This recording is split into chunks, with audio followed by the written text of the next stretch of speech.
आज के इस वीडियो में हम बात करेंगे भारत और बांग्लादेश के बिगड़ते संबंधों के बारे में। आपने पिछले कई समय से सुना होगा, जब से 5 अगस्त से बांग्लादेश में तख्ता पलट हुआ है, आर्मी ने तख्ता पलट किया है, उसके बाद से क्या स्थिति चल रही है। हाल ही में अभी बंगाल में काफ़ी हिंसा हुई वक्फ बिल को लेके, तो उसमें भी बांग्लादेश का नाम आया। मोहम्मद यूनिस ने इस पे भी भारत पर सवाल उठाए हैं। अभी 26 मार्च को जब बांग्लादेश की आज़ादी का दिवस था, तो उस समय भी काफ़ी इस चीज़ को लेके हंगामा हुआ। मोहम्मद यूनिस ने एंटी इंडिया सेंटिमेंट्स बोले चाइना में जाके। प्रधानमंत्री मोदी ने भी उनको लेटर लिखा और उनकी पूरी हिस्ट्री याद दिलाई कि कैसे देश आज़ाद हुआ था उनका, कैसे इंडिया ने हेल्प की थी। लेकिन उसके बावजूद आज बांग्लादेश अपने अपने इसी राग अलापने के चक्कर में ऐसे कर रहा है जैसे इंडिया ने कुछ किया ही नहीं था। आज इंडिया की इस वजह से इंडिया ने ट्रांसमिशनशिप को भी बैन कर दिया कि कोई भी इनके जहाज इधर से उधर नहीं आ जा सकते, कोई ट्रांसपोर्टेशन का सामान नहीं आ जा सकता। तो इस तरीके से चल रहा है। तो आखिर बांग्लादेश में ऐसा क्या हुआ कि जिससे अचानक से तख्ता पलट हो गया, अचानक से आर्मी ने टेक ओवर किया सब, और उसके बाद से फिर मिलिट्री रूल लग गया, और उसके बाद से ऐसा इतना क्या हो गया था, आज इस वीडियो में अपन जानेंगे। तो बांग्लादेश में क्या हुआ था, जुलाई 2024 की बात है। वहाँ पर कई समय से बांग्लादेश में दिसंबर 2022 से ही शेख हसीना के खिलाफ प्रोटेस्ट चल रहे थे। शेख हसीना से इस्तीफा मांगा जा रहा था, बहुत कुछ हुआ इस चक्कर में। कई जगह रैली निकाली गई, कहा गया शेख हसीना इस्तीफा दो वगैरह वगैरह, इस तरीके के नारे लगाए गए। लेकिन उस समय तक तो फिर भी जैसे तैसे करके शांति बनी हुई थी, तो हो गया था। लेकिन जुलाई 2024 में क्या हुआ था, जुलाई 2024 में वहाँ का जो बांग्लादेश की जो जो स्टूडेंट्स थे, उन्होंने प्रोटेस्ट किया था। स्टूडेंट्स ने क्यों प्रोटेस्ट किया था?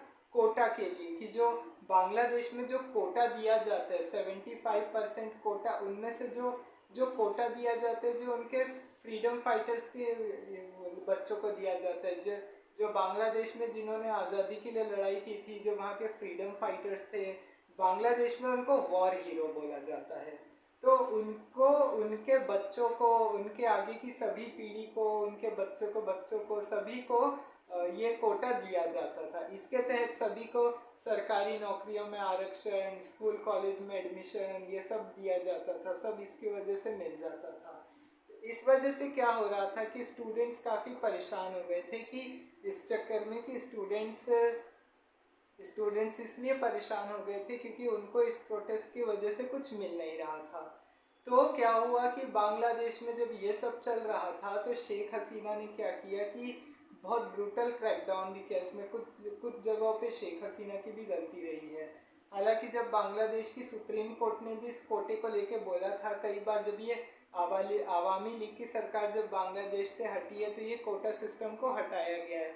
अब कितनी बार, लेकिन बांग्लादेश के हाई कोर्ट ने लेकिन ये बात बोल दी थी एक बार कि कोटा सिस्टम तो होना ही चाहिए। जो फ्रीडम फाइटर्स के बच्चे हैं या उनकी आगे की पीढ़ी है, उनको ये कोटा तो दिया जाना चाहिए। लेकिन अब इससे क्या हुआ कि ये जो कोटा सिस्टम था, अब इसके तहत क्या हुआ कि अब इसके तहत अब स्टूडेंट्स को कुछ मिल नहीं रहा था, तो वो इसके खिलाफ फिर प्रोटेस्ट कर रहे थे। अब प्रोटेस्ट कर रहे थे तो क्या हुआ कि अब जुलाई 2024 में सुप्रीम कोर्ट, बांग्लादेश की सुप्रीम कोर्ट ने भी बोला, और शेख हसीना ने भी बोल दिया था कि ये कानून के तहत, मतलब अभी ये कोटा को ख़त्म किया जा रहा है। तो अब स्टूडेंट्स उसके बाद भी नहीं माने। क्यों? क्योंकि उनको ये चाहिए था कि अगर कोटा ख़त्म किया जा रहा है, तो एक कानून बना के आप उस पर कॉपी में लिख के दो कि हाँ अब ये कोटा ख़त्म हो चुका है, अब इससे फ्रीडम फाइटर्स को कुछ नहीं मिलेगा, जो मिलेगा वहाँ के जो आम लोग हैं वहाँ के, उनको सब दिया जाएगा।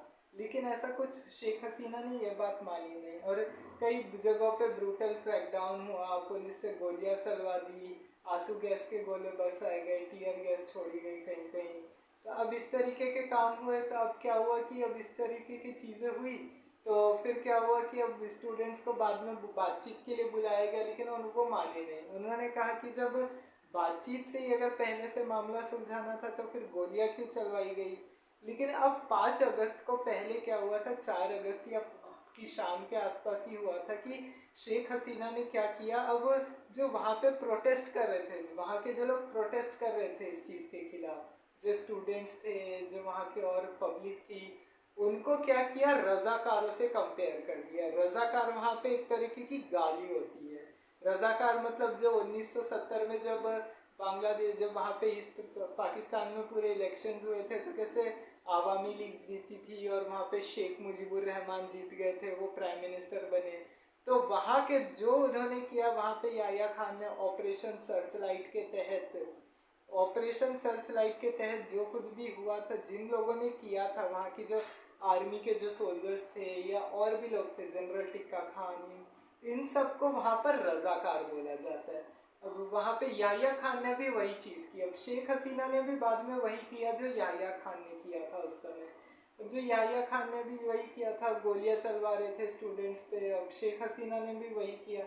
तब इसी को लेके क्या हुआ कि आर्मी के कुछ लोग आर्मी के पास चले गए, आर्मी के को कंप्लेन लेके चले गए कि ऐसा ऐसा हो रहा है। तो आर्मी ने इसको बचाने के लिए क्या किया कि जो आर्मी के जो चीफ थे, वकारुज्जमान जो है, उन्होंने क्या किया कि अब इन्होंने क्या किया, शेख हसीना को अब जाने के लिए, अब ये लोग शेख हसीना के घर तक घुस गए थे। हालांकि शेख हसीना ने टेलीफोन, सोशल मीडिया, इंटरनेट सब बंद कर दिया था ताकि कहीं से कोई कांटेक्ट न कर सके, कोई बाहर तक ये प्रोटेस्ट की आवाज़ न जाए किसी को भी। तो इस तरीके से शेख हसीना ने भी सब वहाँ पे सब बंद करवा दिया था, सोशल मीडिया का यूज़, ये वो सारी चीज़ें बंद हो गई थी। अब उसके बाद क्या हुआ कि अब वहाँ के जो आर्मी चीफ थे, वकारुज्जमान, इन्होंने क्या किया कि अब जब इनके काफ़ी प्रोटेस्ट चल रहे थे तो शेख हसीना के घर में ये लोग घुस गए, वहाँ पे तोड़फोड़ होने लग गई कुछ जगहों पे, उनके साथ बहुत सारी चीज़ें, अजीब अजीब तरीके की काम हरकतें की गई उनके साथ। लेकिन अब उनके साथ अलग अलग कारनामे किए गए। तो अब शेख हसीना को बचने के लिए जैसे तैसे वहाँ के आर्मी, वहाँ से शेख हसीना उस समय भागी वहाँ से, वहाँ के जो आर्मी चीफ थे उन्होंने जैसे उनको भागने की परमिशन दे दी और वो घर से निकली और उसी समय ही वो ढाका से निकल के दिल्ली चली आई। अब दिल्ली आ गई क्योंकि अब आपको पता ही है 1975 में भी बांग्लादेश में तख्ता पलट हुआ था। उस समय भी जब शेख मुजीबुर रहमान और उनके पूरे परिवार की हत्या हो गई थी और शेख हसीना उस समय जर्मनी में थी तो वो बच गई थी। तब जर्मनी में होने की वजह से बच गई, तो उस समय भी वो इंडिया आ गई थी रहने के लिए। तो इंडिया रहने आ गई थी तब। अब उसके बाद क्या हुआ कि 1981 तक वो इंडिया में रही, क्योंकि फिर 1981 तक जब वो इंडिया में रही, फिर बाद में पॉलिटिक्स में आई। 1981 में आने के बाद 96 में सरकार बनाई, फिर 2009 में प्रधानमंत्री बनी। इस तरह से कैसे वो चलता गया। हालांकि कुछ रिपोर्ट्स में तो ये भी बोला गया कि अप्रैल 2023 में तो शेख हसीना ने बोला भी था कि वो आगे का चुनाव नहीं लड़ेगी। उसने हेल्थ इश्यूज का बोला था, ये बोल के कि वो आगे इलेक्शन नहीं लड़ सकती। लेकिन कई लीडर्स उसके पीछे लग गए कि नहीं, आपको इलेक्शन लड़ना चाहिए, आगे देश में प्राइम मिनिस्टर बनना चाहिए। लेकिन ऐसा कुछ हुआ नहीं। उसके बाद भी वही हुआ कि इलेक्शन हुए, शेख हसीना प्राइम मिनिस्टर बनी। अब उसके बाद क्या हुआ, पीएम बनने के बाद में ये सब प्रोटेस्ट हुए। अब वो वहाँ से दिल्ली आ गए। दिल्ली में भी आने के बाद अब बांग्लादेश में कई तरीके के एंटी इंडिया सेंटिमेंट्स होने लग गए। कई पिछले साल वर्ल्ड कप हुआ था, वर्ल्ड कप में इंडिया हार गया था तो वहाँ पे लोग सेलिब्रेट कर रहे थे। ये सब चीज़ें हो रही थी वहाँ पे। अब बांग्लादेश में जब ये सब चल रहा था तो उसके बाद क्या हुआ कि शेख हसीना आ गई तो उनके ऊपर भी केस दर्ज हो गए। वहाँ पे भी अलग अलग केस फाइल कर दी गई उनके खिलाफ कि उनके ऊपर ये है, ये मुकदमा चलना चाहिए। करप्शन का केस हो गया, करप्शन के चार्ज लग गए, ये वो बाकी बहुत सारी चीज़ें हो गई उनके। ये इस तरीके के घोटाले किए गए, इस तरीके की बातें होने लग गई। अब उसके बाद से भी बांग्लादेश में अभी भी कई लोग हैं ना प्रोटेस्ट कर रहे हैं कि वहाँ पे शेख हसीना को वापस भेजा जाए इंडिया से। इंडिया में उन्होंने कांटेक्ट किया था, लेकिन अब कई लोगों का ये कहना है कि अब इंडियन गवर्नमेंट मना कर रही है, मोदी सरकार की, कुछ भी करके हम शेख हसीना को बांग्लादेश तो नहीं भेज सकते, क्योंकि सब लोग जानते हैं कि अगर शेख हसीना बांग्लादेश गई तो उनके साथ क्या होने वाला है। तो इस तरीके की बातें हो रही है। अभी मोहम्मद यूनिस, उसके बाद इंटरिम गवर्नमेंट बनी तो उसमें मोहम्मद यूनिस प्राइम मिनिस्टर बने। मोहम्मद यूनिस जो है अभी ये इकोनॉमिक्स के, शेख हसीना के इकोनॉमिक एडवाइज़र रह चुके हैं पहले। अब इनको नोबेल नोबेल पीस प्राइज़ भी मिला हुआ है। आखिर क्यों मिला, अभी इसमें भी उसका भी कोई फ़ायदा भी नहीं हुआ उनको प्राइज़ देके, क्योंकि वो पीएम बन तो गए लेकिन उसके बाद भी इस तरीके की बातें कर रहे हैं कि इंडिया में ऐसा होना चाहिए, बांग्लादेश में ये है। क्योंकि बांग्लादेश के लोगों ने तो अपना इतिहास तक मिटा दिया। वहाँ के लोग तो ये कंपेरिजन, वहाँ पे लोग बोलने लगे कि हम शेख मुजीबुर रहमान को नहीं, अब मोहम्मद अली जिन्ना को अपना आदर्श मानते हैं, जो पाकिस्तान के लीडर थे। पाकिस्तान ने बोला था कि उस समय मोहम्मद अली जिन्ना ने कि ईस्ट पाकिस्तान की लैंग्वेज भी अब उर्दू ही बोली जाएगी, कोई और लैंग्वेज नहीं बोली जाएगी, इस तरीके से बोला गया। लेकिन काफ़ी समय तक इस पर भी प्रोटेस्ट हुआ, उसकी अलग हिस्ट्री, अभी अपन उसके बारे में बात नहीं कर रहे हैं। तो उस समय भी ये बात हुई कि ये मोहम्मद अली जिन्ना किसके बोला गया कि यहाँ पे वो प्रोटेस्ट करेंगे, वहाँ पे उनके खिलाफ बोला गया था कि अब ऐसे अगर एंटी इंडिया सेंटिमेंट्स होंगे। अब वो बांग्लादेश का भी अभी पीएम यूनुस अभी कुछ टाइम पहले चीन के दौरे पर गया था, तो चीन के दौरे पर जाने के बाद उन्होंने चाइना को बोल दिया कि जो नॉर्थ ईस्ट है, चाइना नॉर्थ ईस्ट में कुछ राज्यों का, असम हो गया, अरुणाचल प्रदेश हो गया, इन सब को बोलता है चाइना कि हमारा North East Frontier Agency NEFA, Arunachal Pradesh का जो पुराना नाम है अभी, ये सब पे दावा करता है। तो वहाँ पे जाके चाइना को काफ़ी सपोर्ट किया कि हाँ इंडिया, चाइना जो कुछ भी कर रहा है इंडिया के साथ वो सब बिल्कुल सही है, ऐसा सही में होना ही चाहिए, ये इस तरीके की बातें हो रही थी। तो हालांकि अभी 26 मार्च को भी जब बांग्लादेश का इंडिपेंडेंस डे था, तो प्रधानमंत्री मोदी ने भी लेटर लिखा उनको, और लेटर लिख के उनको पूरे इतिहास के बारे में बताया कि किस तरीके से अभी बांग्लादेश की सिचुएशन क्या थी उस समय, ईस्ट पाकिस्तान ने कैसे 71 के वॉर में इंडिया ने और इंदिरा गांधी ने हेल्प की थी, हमारे आर्मी चीफ सैम मानेकशॉ ने कैसे हेल्प की थी बांग्लादेश को बनाने में। ऐसे करके उनको काफ़ी सारी चीज़ें लेटर लिख के बातें बताई, उनको याद दिलाया कि आपको इस बारे में कभी नहीं भूलना चाहिए, देश में अपने देश से, भारत से मजबूत संबंध बनाने के लिए सोचना चाहिए। लेकिन मोहम्मद यूनुस ने उसका उल्टा ही किया, कभी ट्रांसशिप पे भी उन्होंने रोक लगा दी अभी भारत ने, कि अब कोई भी अगर वहाँ से जहाज़ों की आवाजाही नहीं होगी, कोई भी शिप आएगा जाएगा नहीं, कोई भी बांग्लादेश से इधर का सामान और उधर का सामान इधर उधर होगा नहीं।